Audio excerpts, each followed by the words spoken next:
lluvia anodina. Peppa y George esperaban a que dejara de llover para salir a jugar. Aún no sabían cómo acabaría el día.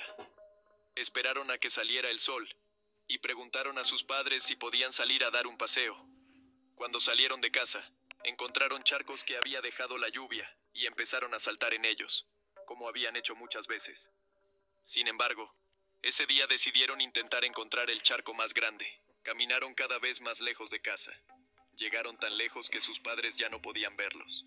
George vio un gran charco y quiso saltar en él, pero Peppa se lo impidió. Quería asegurarse de que el charco era lo bastante seguro para él, pero no pensó en su propia seguridad. Ese fue el peor error del día. Todo su cuerpo se hundió en el charco. En la superficie del charco apenas se veía la nariz del cerdo, que hacía poco estaba alegre. George no pudo contener su horror y empezó a llorar. Se dio cuenta de que necesitaría ayuda lo antes posible. Apenas recordaba el camino a casa y corrió en una dirección aleatoria.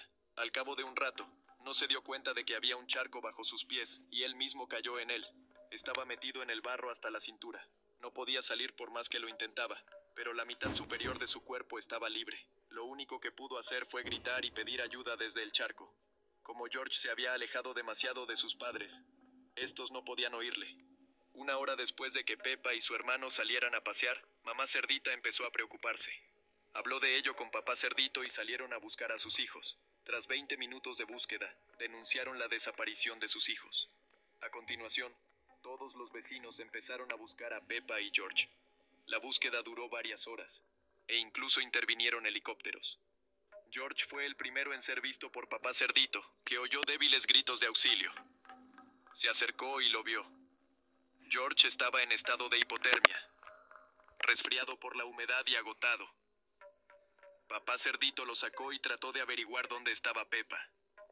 El propio George hablaba con dificultad debido a su edad, pero como llevaba varias horas en el barro, lo único que se entendía de su discurso era que a Peppa le había ocurrido algo terrible. Entonces George empezó a caminar lentamente en una dirección. Se detuvo en el mismo charco donde Peppa se había quedado atascada.